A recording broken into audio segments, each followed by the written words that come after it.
Na, alles klar?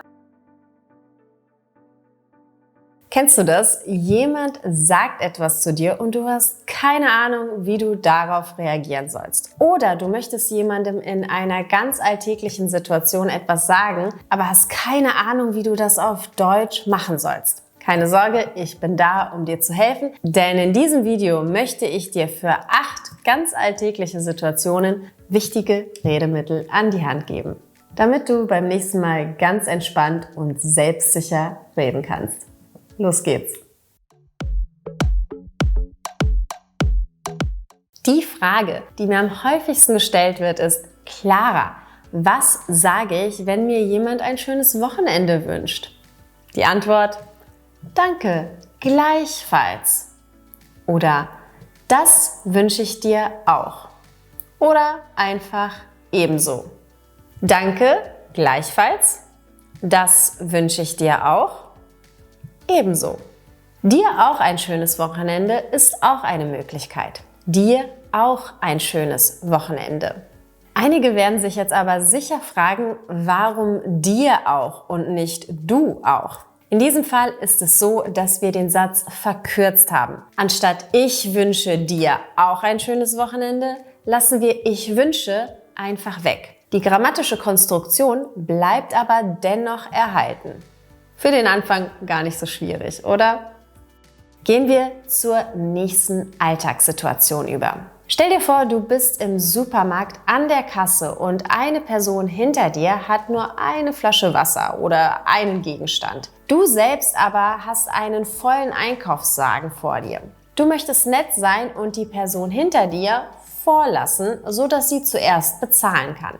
In dem Fall sagen wir: Möchten Sie vor? Möchten Sie vor oder möchten Sie vorgehen? Oder auch, Sie können ruhig vor oder Sie können ruhig vorgehen. Eine weitere Möglichkeit ist: Gehen Sie ruhig vor. Möchten Sie vor? Möchten Sie vorgehen? Gehen Sie ruhig vor. Oder Sie können ruhig vor, Sie können ruhig vorgehen. Und dann kannst du hinzufügen: Sie haben ja nur eine Sache oder einen Artikel.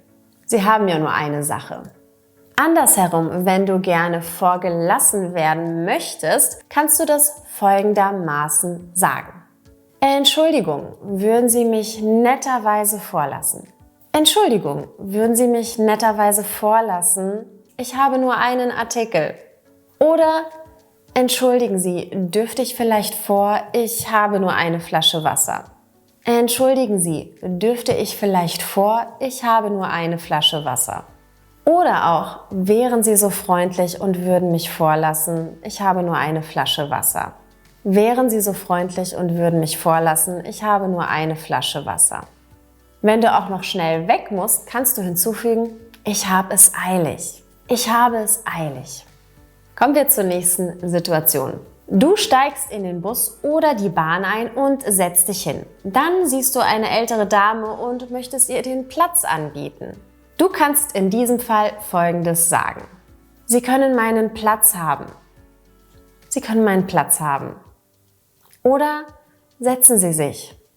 Oder setzen Sie sich hier hin. Oder auch: Nehmen Sie bitte Platz.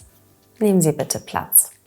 Manchmal kommt es vor, dass jemand einen Platz mit einem Rucksack oder einer Tasche besetzt, was natürlich gar nicht geht. Aber manche machen es nicht immer mit einer bösen Absicht. In so einem Fall können wir dann einfach sagen: Darf ich? Darf ich? Oder etwas bestimmter, falls man das Gefühl hat, dass die Person das doch mit Absicht gemacht hat: Ich würde mich gerne setzen. Ich würde mich gerne setzen. Wenn man übrigens in einer anderen Situation ist, zum Beispiel in einem vollen Restaurant oder Café und man sich an einen Tisch dazusetzen möchte, dann kann man auch höflich fragen: Ist der Platz besetzt? Ist der Platz besetzt? Oder andersherum: Ist der Platz hier noch frei? Ist der Platz hier noch frei? Übrigens, diese und weitere Alltagssituationen und Redemittel findest du auch in meinem Buch Deutsch lernen für den Alltag. Dabei handelt es sich um einen 5-Wochen-Kurs, mit dem du die wichtigsten Sätze für bestimmte Situationen lernst.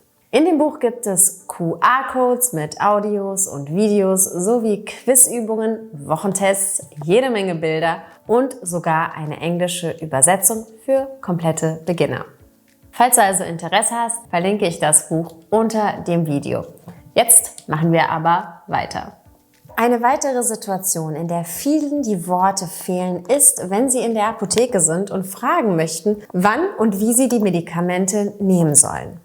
In so einem Fall kann man fragen, wie nehme ich die Tabletten ein? Nehme ich sie vor, zu oder nach einer Mahlzeit?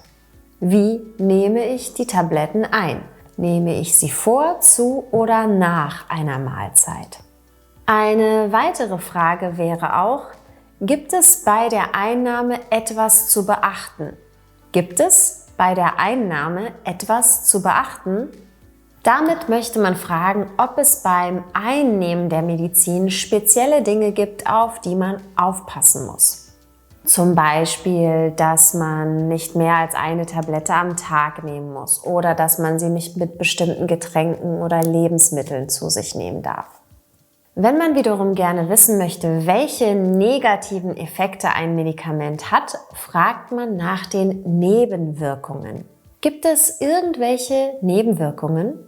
Gibt es irgendwelche Nebenwirkungen? Eine weitere Alltagssituation ist beim Shoppen. Nämlich, wenn wir etwas anprobieren möchten. Wir können dann ganz einfach die Verkäuferin nach der Umkleide fragen. So, Entschuldigung, wo ist die Umkleide? Entschuldigung, wo ist die Umkleide? Oder wo finde ich die Umkleide? Wo finde ich die Umkleide? Für Umkleide haben wir auch noch weitere Synonyme, wie zum Beispiel die Umkleidekabine, die Anprobe oder die Kabine. Falls wir ein Kleidungsstück gefunden haben, aber es uns zu groß oder zu klein ist, können wir nach einer anderen Größe fragen. Das machen wir so. Entschuldigen Sie, haben Sie das auch in XS, S, M, L und so weiter? Ich wiederhole. Entschuldigen Sie, haben Sie das auch in X, S, M, L und so weiter? Oder Entschuldigung, ich brauche das in Größe und dann deine Größe. Entschuldigung, ich brauche das in Größe 34. Haben Sie es zufällig auch noch in der Größe da? Haben Sie es zufällig auch noch in der Größe da? Die nächste Situation ist etwas heikel, aber ich werde oft gefragt. Und zwar, wie spricht man jemanden an, den man attraktiv findet? Das Thema ist gar nicht so einfach, weil man hier nie weiß, wie die Botschaft ankommt. Aber wenn die Umstände passen und man das Gefühl hat, dass die andere Person auch Interesse an einem zeigt, kann man sagen, und das jetzt ganz allgemein, hey, ich bin, und dann den Namen, du bist mir sehr sympathisch. Oder du bist mir aufgefallen. Hättest du Lust, Nummern auszutauschen? Du bist mir sehr sympathisch. Hättest du Lust, Nummern auszutauschen? Oder du bist mir aufgefallen. Hättest du Lust, Nummern auszutauschen? Eine weitere Möglichkeit ist, jemanden einzuladen, indem man fragt, darf ich dich irgendwann mal auf einen Kaffee einladen? Darf ich dich irgendwann mal auf einen Kaffee einladen? Das ist in der Regel nicht so aufdringlich. Ich drücke dir die Daumen. Okay, kommen wir zur 7. Situation. Wenn dich jemand fragt, wie es dir geht, dann kannst du problemlos antworten mit mir geht's gut. Danke und dir, wenn man zurückfragen möchte. Aber es gibt ja nicht nur die Frage, wie geht's dir? Ein beliebter Ersatz für diese Frage ist nämlich na? Und da fällt vielen einfach keine Antwort ein. Standardmäßig sagen die Deutschen aber so etwas wie, ja, alles gut soweit. Ja, alles gut soweit. Und wie ist es bei dir? Und wie ist es bei dir? Oder ganz einfach, und bei dir? Wenn es dir nicht so gut geht, antwortest du, ja, war schon mal besser. Und bei dir? Aber Achtung, wenn wir wie geht's dir sagen, antworte bitte nie mit der Gegenfrage gut und bei dir. Diese Gegenfrage stellen wir nur, wenn die Frage lautet und alles gut bei dir oder eben na. Nur dann sagen wir ja, alles gut und bei dir. Ansonsten lassen wir die Präposition bei weg. Also, wie geht's dir? gut. Und dir? Na? Ja, soweit alles gut. Und bei dir? Wie läuft's bei dir? Gut. Und bei dir? Merken. Kommen wir nun zur letzten Situation. Du und ein Freund oder eine Freundin sitzen im Café oder Restaurant und du möchtest gerne für euch beide bezahlen. Dazu benutzt du am besten diese Redemittel. Ich übernehme die Rechnung. Ich übernehme die Rechnung. Oder ganz einfach, ich übernehme das. Ich übernehme das.